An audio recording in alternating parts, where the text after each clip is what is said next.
हम कल बताए थे पिछले क्लास में normal form of straight line. Normal form of straight line ये लिखा था ना। Normal form of straight line क्या होता है कि यदि कोई लाइन, ये लाइन है, एक लाइन है, और अगर इस लाइन पे ओरिजिन से 0 0 से परपेंडिकुलर डाला जाए और इस परपेंडिकुलर का लेंथ यदि p है और ये जो परपेंडिकुलर है जो ओरिजिन से उस पे डाला गया है एक्स एक्सिस से अल्फा एंगल बना है, तो इस लाइन का इक्वेशन क्या होता है? इफ ये जो लाइन है length of perpendicular from 0 0 to line is p and this perpendicular makes an angle alpha with positive x axis, तो देन इक्वेशन ऑफ लाइन, ये वाला लाइन क्या होता है? x cos अल्फा, अल्फा में cos लगा के x में इंटू करेंगे, अब plus y sin b alpha is equal to b। ठीक, ये इक्वेशन होता है। इसी को प्रूफ करना है। हम एक फॉर्म पहले बताए, इंटरसेप्ट फॉर्म। अब स्ट्रेट लाइन का फॉर्म जानने वाला है, जाहिर है। इसके बाद मेन चीज आएगा जिसको तुम अभी दिवाली से पहले निपटा देंगे, तो तुम घर में भी तब इस पे बेस्ट क्वेश्चन दे देंगे या जो भी हो तो करोगे तो अच्छा लगेगा। इंटरसेप्ट फॉर्म क्या होता है कि यदि कोई लाइन है और एक्स एक्सिस पे इतना लेंथ काट रहा है और वाई एक्सिस पे बी, तो इस लाइन का हम इक्वेशन लिखते थे एक्स अपॉन जितना लेंथ एक्स पे काटा, ध्यान देना, y अपॉन जितना लेंथ y पे काटा इक्वल टू 1। ये होता है इंटरसेप्ट फॉर्म। तो ये भी लाइन दिख रहा है कि एक्स एक्सिस को काट ही रहा है, नहीं काट रहा है। मान लीजिए कि a लेंथ काट रहा है, नहीं जानते हैं, मान लिया, और मान लिया कि y एक्सिस पे कितना काट रहा है b, तो इसका इक्वेशन क्या होगा? x by a plus y by b। अब ये निकाल लेते हैं। अच्छा एक बात बताओ, ये अल्फा एंगल बना रहा है, ये 90 डिग्री है, तो ये नीचे वाला कौन सा ट्रायंगल हुआ? Right angle triangle. इस राइट एंगल ट्रायंगल में, ये सामने राइट एंगल ट्रायंगल, यदि तुमको कोई बोले कि cos अल्फा निकालो, मान लो नाम दे दो ये O, ये दे दो A, ये दे दो B, ये C, इन ट्रायंगल OAC, ठीक, अगर cos अल्फा पूछे निकाले, cos अल्फा इक्वल टू क्या बोलोगे? D by H। इस अल्फा के लिए B कौन है? B होता है बगल में, एंगल के बगल में, सामने वाला P होता है। अल्फा के सामने कौन है? CA, वो P हो गया। B का काम कौन करेगा? ये OC। cos alpha equal to OC upon OA, ये हो गया P, ये हो गया H, क्योंकि परपेंडिकुलर यहाँ है, तो P और B तो यही दोनों में होगा। तो OC तुम्हारा क्या है? P, ये तो दिया हुआ है, लेंथ ऑफ परपेंडिकुलर। OA है A, तो यहाँ से A बराबर क्या निकल गया बताओ? P बाई cos अल्फा निकल गया, तो X इंटरसेप्ट निकल गया। समझ रहे? अब इस ऊपर वाले ट्रायंगल में आ जाओ, इन ट्रायंगल ODC, इसमें ये ऊपर वाला ट्रायंगल, यहाँ भी 90 है, तो ये बगल में भी क्या होगा? ये 90 डिग्री है, ये भी 90 डिग्री है, तो राइट एंगल ट्रायंगल ये भी हो गया। अगर ये एंगल अल्फा है, ये बगल वाला कितना होगा? 90 माइनस अल्फा। अब 90 माइनस अल्फा का यदि तुमसे कोई पूछा जाए कॉस निकालो, इस 90 माइनस अल्फा एंगल का कॉस, तो cos 90 minus alpha is equal to cos theta ही निकाल रहे हैं, इस एंगल का कॉस, तो b बाई h। इस एंगल का b कौन होगा? ये बगल वाला OA, और h कौन होगा? OC। ठीक, h कौन होगा? ये वाला h, क्योंकि यहाँ परपेंडिकुलर है, तो ये बेस है, ये परपेंडिकुलर है, ये h हो गया b मतलब OB। तो cos 90 माइनस अल्फा को क्या बोलता है? sin alpha equal to, direct sine में भी निकाल सकते थे, तो sin alpha is equal to OC का लेंथ b, OB तुम मान लिए हो b, तो यहाँ से b निकल गया, ये b ऊपर चला गया, sin अल्फा नीचे, तो b बाय sin अल्फा। अब a और b जब निकाल लिए तो इक्वेशन ऑफ स्ट्रेट लाइन लिख देते हैं। Equation of straight line in intercept form x by a plus y by b is equal to 1, तो x बाय a की जगह क्या लेते हैं? p बाय cos अल्फा, और y बाय b की जगह क्या लेते हैं? p by sin alpha is equal to 1। अब ये देखो cos अल्फा ऊपर चला जाएगा, क्या बचेगा? x cos alpha by p, और ये sin अल्फा ऊपर चला जाएगा, क्या बचेगा? y sin alpha by p, बोलो, इक्वल टू 1। p को उधर एलसीएम लेंगे तो p उधर चला जाएगा, क्या बच जाएगा? x cos alpha plus y sin alpha is equal to, मतलब कुछ नहीं है, परपेंडिकुलर फॉर्म या नॉर्मल फॉर्म ऑफ लाइन बोलते हैं इसको। यदि किसी दिए हुए लाइन पे ओरिजिन से परपेंडिकुलर डाला गया है, उसका लेंथ b है, और वो परपेंडिकुलर x एक्सिस से अल्फा एंगल बना रहा है, इक्वेशन ये डायरेक्ट फॉर्मूला लिखेंगे, x cos alpha plus y sin alpha is equal to b। ये प्रूफ कर दिया, थोड़ा सा लिख लीजिए इसको, क्वेश्चन करेंगे। देखो, यदि अल्फा 90 से कम होगा लिखा हुआ, मान लो अल्फा का वैल्यू 0 से 90 के बीच में 30 डिग्री है, 60 डिग्री है, तो जो अपना स्ट्रेट लाइन होगा वो फर्स्ट क्वाड्रेंट में बनेगा। ये स्ट्रेट लाइन हुआ, इस पे ये अल्फा डाल दिए परपेंडिकुलर p, और ये अल्फा हो गया, तो ये अल्फा 0 से 90 के बीच में ही दिख रहा है। लेकिन यदि क्वेश्चन में 90 से अधिक अल्फा लिखा था, 90 से अधिक और 180 से कम, तो बताओ फोटो जो है स्ट्रेट लाइन का वो इस क्वाड्रेंट में बन जाएगा। क्यों? क्योंकि यहां से परपेंडिकुलर यहां डाले, ये पी लेंथ है, एक्स एक्सिस से अब ये एंगल बना रहा अल्फा, ये 90 से अधिक हो जाएगा, क्या हो जाएगा? 90 से अधिक अल्फा है, यानी लाइन ऐसा तिरछा बनेगा, तब यहां से चलेंगे तो अल्फा 90 के आगे क्रॉस करेगा, करेगा नहीं करेगा? अगर 90 से कम अल्फा रहेगा तो फोटो, 90 से अधिक रहेगा तो फोटो, और अगर 180 से अधिक रहेगा तो समझ रहे होगा तो क्या होगा? क्या होगा? यदि अल्फा 90 नहीं 180 से अधिक हो जाए और 270 के बीच में आ जाए तो स्ट्रेट लाइन थर्ड क्वाड्रेंट में बनेगा, ये परपेंडिकुलर होगा और ये एंगल होगा अल्फा। देखो यहाँ पे 180 पूरा देगा, इससे भी आगे निकल गया, नहीं भूल गया, समझ रहे? और अगर 270 से भी आगे जाएगा तो फोर्थ क्वाड्रेंट में बनेगा। अगर अल्फा का वैल्यू 270 से अधिक और 300, एक्चुअली तुम्हारे पास फुर्सत नहीं होना चाहिए, ये परपेंडिकुलर है, यहां से आएंगे तो यहां तक आएंगे तब ये अल्फा होगा। देख लो यहां से आए तो 180, फिर 90, 270 और फिर 270 आगे, ठीक है? Length of perpendicular to a line, length of perpendicular, ये देखो परपेंडिकुलर ऐसा साइन बना दिए, लिखिए लेंथ ऑफ, बोल भी रहे हैं सुन के भी लिख सकते, टू ए लाइन फ्रॉम 0 0 0 0 मतलब origin, length of perpendicular from sorry to a line from 0 0 is 4 ठीक, and line makes an angle, line makes an angle 120 degree with 120 degree with positive x axis in anti-clockwise direction.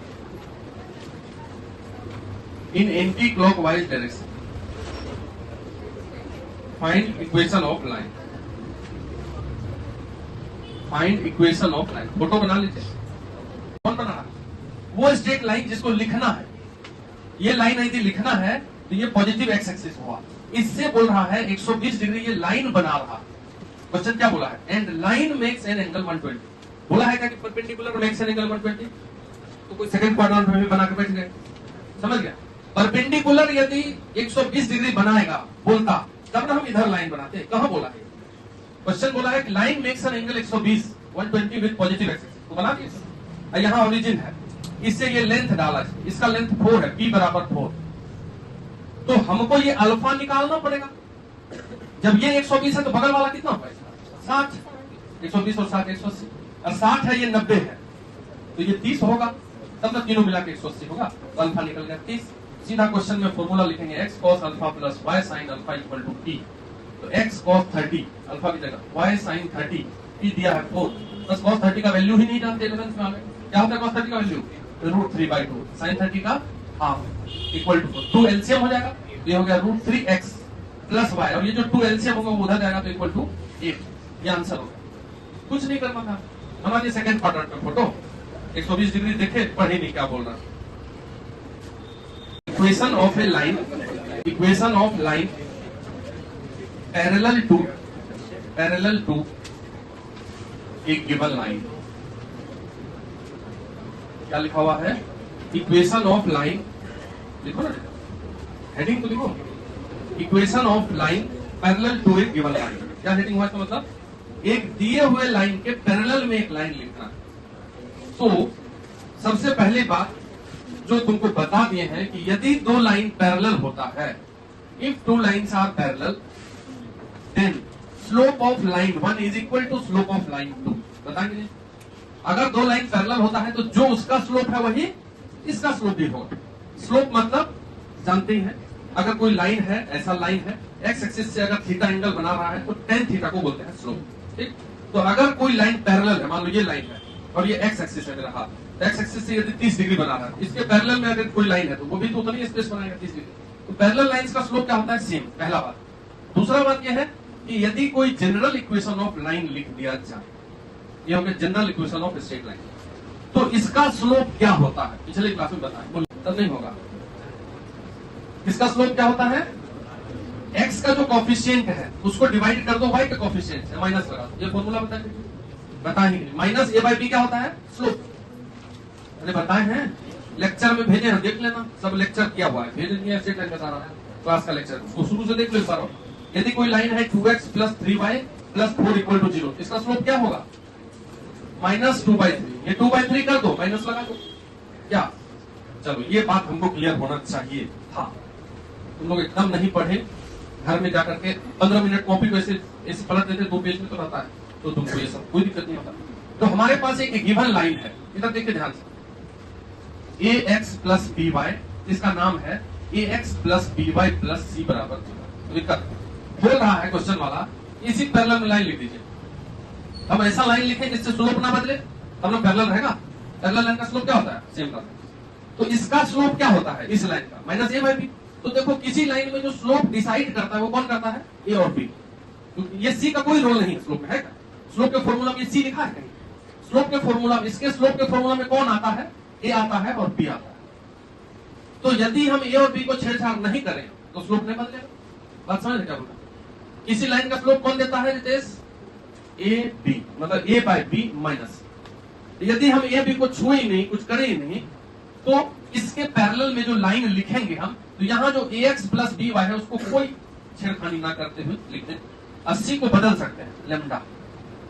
तो ये दोनों line parallel ही है, क्योंकि इसका slope क्या होगा? Minus a by b. इसका स्लोप क्या होगा? होगा कि नहीं होगा? ऐसे भी तुमको 10th क्लास में पढ़ाया गया कि यदि दो इक्वेशन, इधर देखिए ध्यान से, 10वीं क्लास में आते हैं, a1x plus b1y plus c1 equal to 0, a2x plus b2y plus c2 equal to 0। ये दोनों लाइन नो सॉल्यूशन देता था, तो कब देता था? a1 by a2 equal to b1 by b2 is not equal to c1 by c2। ये कौन सा सॉल्यूशन है? No solution. पैरेलल लाइन है, और नो सॉल्यूशन का मतलब ही यही होता है कि अगर ये एक लाइन है और ये दूसरा लाइन है, तो पैरेलल यदि लाइन हो जाए, पैरेलल लाइन कहीं जाके टकराएगा क्या? टकराने पर सॉल्यूशन मिलता है। तो टकराएगा ही नहीं कभी, तब नो सॉल्यूशन। तो जब दो लाइन पैरेलल है मतलब कभी नहीं टकराएगा, ये हम पहले पढ़ चुके हैं। यही कंडीशन यहाँ भी है। देखो a by a 1, b by b 1, लेकिन ये c बाई लेमडा 1 नहीं हुआ। समझे कि नहीं? अलग हो गया। और अगर तुम बोलो सर लेमडा की जगह भी सर c लिख, तब बताइए, तो अब तुम पैरेलल क्या, लाइन एक ऊपर लाइन चल रही है, सेम लाइन हो, कोइंसिडेंस लाइन, तो उस समय इनफाइनाइट सॉल्यूशन मिल जाता है। वो भी पैरेलल ही है, बात समझ रहे हैं? लेकिन पैरेलल में पूरा लाइन टच करेगा सब। तो यहाँ पे दूसरा बदल देते हैं ताकि ये अलग अलग हो जाए लेमडा। तो कोई लाइन के पैरेलल में यदि लाइन लिखना होगा क्या लिखेंगे? जो लाइन दिया है ये दोनों सेम लिख देंगे, खाली किसको बदल देंगे? सी। अब ये लेमडा पे डिपेंड करेगा कि लाइन कौन सा है। लेमडा मान लो कि 1 रख दिया तो ये लाइन है, 2 रख देंगे तो थोड़ा शिफ्ट कर जाएगा, पैरेलल में ही शिफ्ट करते जाएगा। Infinite lines are possible. ये लाइन है, इसके लाइन इस लाइन के पैरेलल में कितने लाइन हो सकता है? इनफाइनाइट। ऊपर भी ढेर हो सकता है, नीचे भी ढेर हो सकता है। इसलिए ये लेमडा लिख दिया है। लेमडा बदलते जाओगे और लाइन बदलते चला जाएगा, दूसरा लाइन मिलते जाएगा। तो समझ लेंगे बात क्या बोला? ये लिख लीजिए फोटो, ये दिया हुआ लाइन है, ठीक है। अगर लिखना है इसको तो ऐसे भी लिख सकते हैं, equation of a line parallel to, photo बना के लिखिए, parallel to a given line ax plus by plus c equal to 0 is ax plus by रहेगा ही, c की जगह लेमडा लिख दीजिए, ठीक। चलो देखो देखो देखिए इधर ये लाइन दिया हुआ है। चलो अब तुम पहले क्या जानते हो कि यदि देखो इसका स्लोप 2/3 है और इसके परपेंडिकुलर में एक लाइन है, इसका स्लोप यदि 2/3 है और उसके परपेंडिकुलर में एक दूसरा लाइन है, तो परपेंडिकुलर लाइन के स्लोप का प्रोडक्ट -1 होता है। इसको उल्टा कर देते थे और माइनस लगाते थे, दोनों को गुणा करने पर कितना होता है? अगर दो लाइन है, एक का स्लोप m1 है, दूसरे का स्लोप m2 है, अगर परपेंडिकुलर है तो कंडीशन है कि m1 इंटू m2 इज -1। तो यदि एक लाइन का स्लोप दिया है तो दूसरे लाइन का स्लोप उसी को पलटी करके साइन चेंज कर देंगे। तो यदि इसका स्लोप तुमको पता है कि -a/b है, जो दिया हुआ लाइन है ना, तो जो रिक्वायर्ड लाइन है परपेंडिकुलर वाला जो लाइन है वो b/a होगा कि नहीं? मतलब b ऊपर चला जाएगा और -b खत्म, तब मैं गुणा करने पे -1। तो परपेंडिकुलर लाइन का यदि लाइन इक्वेशन लिखना है, ये लाइन परपेंडिकुलर, तो स्लोप में सॉरी इक्वेशन में b आ जाएगा a की जगह, a चला जाएगा b, तब ना b/a होगा स्लोप का। तो इस लाइन का जो इक्वेशन लिखेंगे हम, उसमें bx लिखेंगे, ay लिखेंगे, और c की जगह तो कुछ लेमडा लिखेंगे। ये जो बीच में प्लस था इसको माइनस कर दीजिए, एकदम अस्थिर से समझना। परपेंडिकुलर लाइन का इक्वेशन, अब इसका स्लोप लिख के बताओ क्या होगा? पहले इसका स्लोप देखो। स्लोप होता है x का कोफिशिएंट अपॉन y का कोफिशिएंट। y का कोफिशिएंट क्या है? माइनस है। बाहर माइनस लगा दो, माइनस माइनस रूट के क्या बन गए नहीं भी भाई। देखो दोनों को गुना करके देखो मैं। तो देखिए इधर एक मिनट और, अगर कोई लाइन दिया हुआ है 3x plus 4y plus 5 equal to 0, तुमको कोई बोले कि परपेंडिकुलर लाइन का इक्वेशन लिखिए, तो 3 और 4 को आदान प्रदान कर दो, उल्टा पुल्टा। x का कोफिशिएंट y में, y का कोफिशिएंट कर देते हैं 4x, और ये जो बीच का साइन है प्लस उसको माइनस। तो करना क्या है? एक्स वाई का कोफिशिएंट चेंज और बीच का साइन चेंज। जब हमको परपेंडिकुलर लाइन लिखना है तो क्या करना है? ये दोनों एक्स वाई का कोफिशिएंट कितना होता है? बीच में प्लस है तो माइनस, माइनस है तो प्लस। यदि कोई लिख दे ऐसा line 2x minus 3y plus 4 equal to 0, इसके परपेंडिकुलर में लाइन लिखना है तो ठीक, ये वाला लाइन है, ये वाला लिखना है तो 2 को उधर 3 को उधर कीजिए, 3x अब माइनस की जगह प्लस लिख दीजिए। क्या होगा? कुछ चमक रहा है? अच्छा ये तो लिख, समझ के बाद क्या करना है? हम ऐसे यहां भी लिख देंगे ax plus by plus c equal to 0। Perpendicular line लिखने के लिए तुम ऐसे बना भी सकते हो, ये कोफिशिएंट चेंज और ये बीच का साइन चेंज, ये दो बात करना है। x और y का कोफिशिएंट चेंज, अब बीच में प्लस है तो माइनस, माइनस है तो प्लस, बस यही है परपेंडिकुलर लाइन। बगल में ये भी लिख लेना ऐसे करके, बोलोगे नहीं?